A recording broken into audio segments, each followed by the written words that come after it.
20, 30대까지만 해도 위장질환이 생기는 경우는 그렇게 흔치 않아요. 하지만 40대가 넘어가면서부터 위 근육도 무력해지고 소화효소 분비도 안 되기 때문에 연구에 의하면 40대의 무려 68%, 그러니까 3명 중에 2명 정도는 위장질환을 앓고 있다고 합니다. 위장질환은 먹는 습관을 개선하지 않고서는 절대 완치될 수 없습니다. 위장 보호 효과를 보려면 생으로 드시는 게 가장 좋습니다. 위염도 좋아지고 잠도 잘 오게 되는 일석이조의 효과가 있습니다. 위장질환이라고 하면 위염이나 위궤양, 위암처럼 내시경으로 봤을 때 보이는 기질적 위장질환과 내시경상으로는 정상인데 소화가 안 되는 기능성 소화불량, 이것들을 이제 같이 포함한 개념인데요. 20, 30대까지만 해도 위장 근육도 튼튼하고 위벽도 두껍고 소화효소 분비도 잘 되기 때문에 위장질환이 생기는 경우는 그렇게 흔치 않아요. 하지만 40대가 넘어가면서부터 위 근육도 무력해지고 위벽도 점점 얇아지고 소화효소 분비도 안 되기 때문에 40대 이상에서는 위장질환 위험도가 굉장히 올라가게 되는데요. 연구에 의하면 40대의 무려 68%, 그러니까 3명 중에 2명 정도는 위장질환을 앓고 있다고 합니다. 소화에 관여하는 다른 장기인 간이나 췌장 같은 경우는요, 문제가 생기거나 질환이 생겨도 밖으로 드러나는 증상이 없어요. 그렇기 때문에 침묵의 장기라고 불리죠. 증상이 생겨서 병이 발견됐을 때는 너무 진행이 돼서 손을 쓸 수 없는 지경인 경우가 많죠. 정말 다행스럽게도 위는요, 굉장히 예민합니다. 뭔가 불편한 질환이나 이런 게 생기면 바로바로 증상으로 나타납니다. 먹고 나서 속이 좀 더부룩하고 가스찬 복부 팽만감, 속쓰림, 신물 올라온다거나 속이 울렁울렁 미식거리면서 토할 것 같다거나 이런 증상들로 바로바로 나타나는 상당히 예민한 장기죠. 위장 장애가 만성적으로 오래되면 영양분이 제대로 소화 흡수가 안 되기 때문에 영양 결핍이 생겨요. 무기력증이나 만성 피로감, 이런 전신적 질환으로 진행이 되죠. 만성적인 위염이 생겼다가 나았다 이렇게 반복하는 과정에서 위벽이 점점 얇아집니다. 얇아진 상태에서도 계속 염증이 반복되는 상태를 이제 위축성 위염이라고 하죠. 위축성 위염이 되면 낫지 않고 진행이 되다 보면요, 위벽 세포 자체가 위장의 성질을 띠는 게 아니라 소장 같은 성질을 띠는 그런 세포로 변해버려요. 이 상태를 바로 장상피 화생이라고 하는데요, 장상피 화생이 된 위세포는 위암으로 발전할 가능성이 높아집니다. 위장질환이 생기는 원인은 선천적인 것도 있겠지만 먹는 습관, 언제 먹는지, 얼마나 식사 시간이 되는지, 그리고 얼마나 씹는지, 어떤 음식을 먹는지, 이런 후천적 요인이 훨씬 더 크게 작용한다고 봐요. 요즘 현대인들은 굉장히 좀 바쁘고 그러니까 식사도 많이 건너뛰고 불규칙한 경우가 굉장히 많잖아요. 이것 못지않게 저는 스트레스가 굉장히 큰 원인 중 하나라고 보고 있습니다. 보통 스트레스 받게 되면 소화 안 된다는 분들 많잖아요. 기분만 그러신 게 아니라 소화작용은 보통 부교감신경이 담당을 합니다. 이제 자율신경계에서 교감신경, 부교감신경 이 두 가지가 있는데, 스트레스를 받게 되면 교감신경이 항진이 되고요, 부교감신경은 저하가 돼요. 그렇기 때문에 부교감신경이 저하되니까 소화가 안 되는 거거든요. 그리고 장기적으로 오랫동안 스트레스를 받게 되면 교감신경이 계속 흥분 상태에 있으면서 코티졸이라고 하는 스트레스 호르몬이 과도하게 분비가 됩니다. 이 스트레스 호르몬 코티졸이 과도하게 분비되면 이 자체가 위염을 유발할 수 있어요. 그리고 스트레스 받게 되면 아무래도 술 땡기고 매운 음식 땡기고 그리고 폭식하게 되잖아요. 기분적인 변화가 위염을 유발할 수 있죠.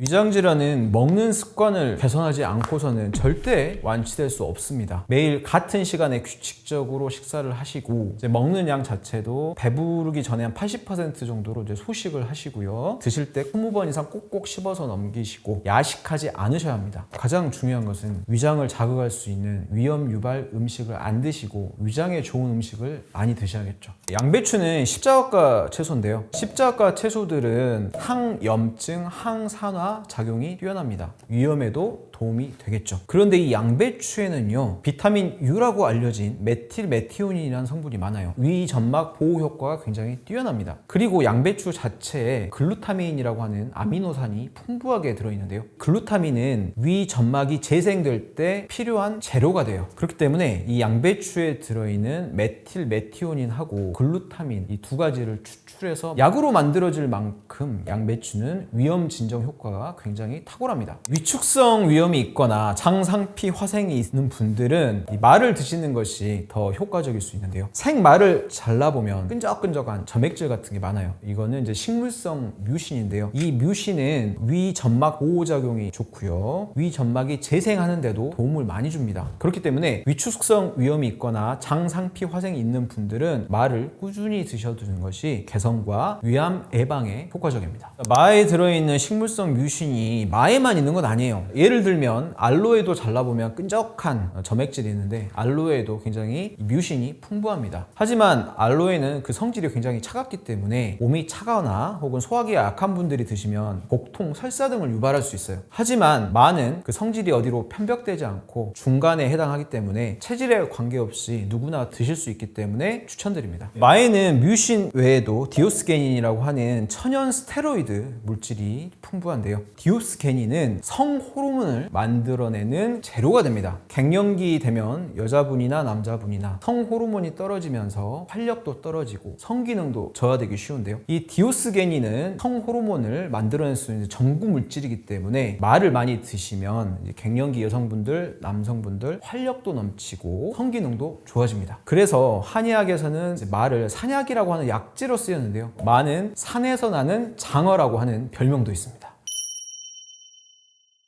위장 보호 효과를 보려면 마는 생으로 드시는 게 가장 좋습니다. 껍질을 벗긴 후에 잘라서 기름장에 찍어서 드시거나 갈아서 꿀에 타서 드시면 좋고요. 이렇게 드셔야 마에 들어있는 그 뮤신 성분과 소화 효소들을 그대로 흡수할 수 있죠. 다만 소화기가 너무 약한 분들은 생마를 드시면 가스가 차고 속이 좀 더부룩할 수 있는데요. 살짝 데치거나 익혀서 드시면 소화장애가 거의 없어집니다. 생마는 상하기가 쉬워서 반드시 냉장 보관하시는 게 좋고요. 껍질은 알러지를 유발할 수 있기 때문에 반드시 완전히 제거한 후에 드시는 게 좋아요. 그리고 생마를 매일 챙겨 드시기가 너무 번거롭다 이런 분들은 마 가루를 구입하셔서 이제 물에 타서 드셔도 되는데요. 이때 주의할 것은 열풍 건조된 것들은 대부분 뮤신이나 효소가 다 파괴됩니다. 동결 건조를 한 마 가루들이 있어요. 이제 물에 타서 드시면 위장 보호 효과를 생마처럼 누릴 수 있습니다. 1cm 정도로 생마를 자른 후에 믹서기에 넣으시고요. 약간 물을 좀 넣어주셔도 되고요. 맛이 좀 밋밋하신 분은 위에 좋은 바나나를 같이 넣어주셔도 좋습니다. 꿀은 소화 효소도 들어있기 때문에 맛도 좋게 하기 때문에 같이 넣으셔서 믹서기에 갈아서 건강 주스처럼 한 잔씩 드시면 위에 좋습니다. 위축성 위염에 마만큼 좋은 음식이 또 하나 있는데요. 바로 연근입니다. 생으로 잘라보면 끈적한 점액질이 나오죠. 이것 역시 식물성 뮤신으로 위장 점막을 보호하고 위 점막이 재생되는 효과가 있기 때문에 위축성 위염이나 장 상피 화생에 좋아요. 그리고 위축성 위염 있는 분들 불면증이나 불안증, 신경쇠약 있는 분들 굉장히 많거든요. 그런데 이 연근은요, 한의학에서 심혈을 보호한다고 했는데 이 심혈을 보호한다는 거는 정신을 차분하게 안정을 시켜주고 수면을 돕는다는 의미가 있습니다. 마 대신에 연근을 갈아서 드셔도 좋고요, 생으로 잘라서 드셔도 좋고 위염도 좋아지고 잠도 잘 오게 되는 일석이조의 효과가 있습니다. 위축성 위염은 아닌데 위산 과다로 인한 속쓰림으로 고생하시는 분들도 많은데요. 이분들에게는 생감자즙이 좋은 치료약이 될 수 있어요. 생감자에는 위장의 염증을 빠르게 가라앉혀 줄 수 있는 효과도 있고요. 생감자 자체가 알칼리성이기 때문에 위산 과다를 이제 중화시킬 수가 있습니다. 만드는 방법은 생감자를 껍질을 깨끗이 벗기고 물을 섞어서 믹서기에 갈게 되면 건더기를 걸으면 감자즙이 나오죠. 감자즙을 컵에 담아서 좀 오랫동안 두면 위쪽은 감자수가 떠오르고요. 아래쪽은 이제 감자 전분이 가라앉게 됩니다. 둘 다 속쓰림에 효과가 있습니다. 하지만 연구에 의하면 감자 전분이 더 유효물질이 많다고 해요. 그래서 감자수도 마시고 감자 전분도 꼭 같이 드시는 게 좋고요. 그런데 매일 이렇게 드시기가 너무 번거로운 분들은 동결 건조로 된 감자 전분이 요즘에 시중에 나오고 있으니까요. 그 제품 구입하셔가지고 하루에 한 2숟갈 정도 물에 타서 드시면 속쓰림 개선 효과가 있습니다.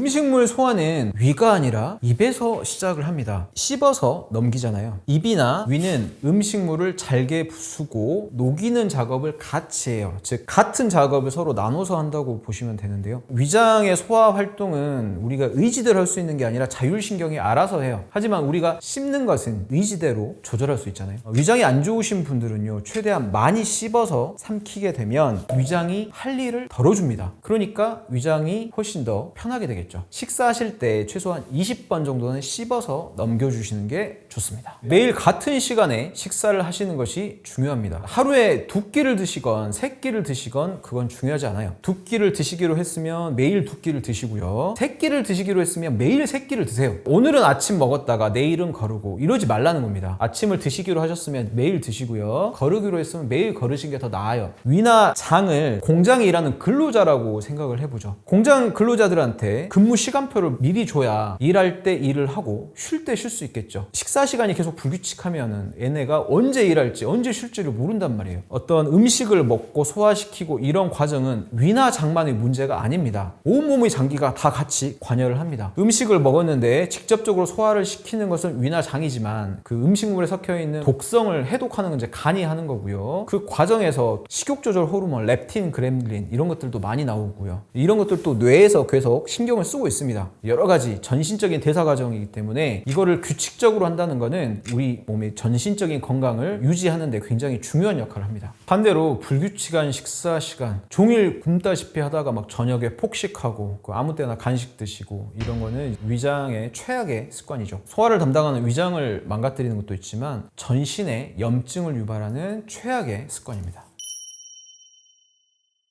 위장을 자극하고 위산 분비를 이제 촉진하는 3가지 대표적인 게 바로 술과 커피와 매운 음식이죠. 위장벽을 강하게 자극해서 염증을 유발하고 위산 과다를 촉진해서 속을 쓰리게 만들 수 있습니다. 위산 과다가 있는 분들은 이제 산성 음식을 드시면 더욱 자극돼서 더 심하게 쓰릴 수가 있는데요. 대표적으로 귤이나 오렌지 같은 시큼한 과일이랄지 생토마토, 초콜릿 혹은 탄산음료들도 위산 상태를 자극할 수 있습니다. 또 요즘에 건강하게 드시려고 저염식 하시는 분들 많잖아요. 그런데 소금이 너무 과해도 문제가 되겠지만 소금 자체가 부족해지면요 우리 몸에서 위산이 잘 안 만들어집니다. 위산이 줄어들게 되면 소화가 잘 안 되기 때문에 소화장애가 올 수 있고요. 속쓰림도 역시 유발될 수 있어요. 이때 특징은요 위산 과다처럼 빈속에 쓰리는 게 아니라 뭘 드시고 나서 직후에 속이 쓰리게 됩니다. 그래서 저염식 하시면서 식사 직후에 속이 쓰리시는 분들은요 혹시 소금 부족이 원인이 아닌지 고민해 보셔야 합니다.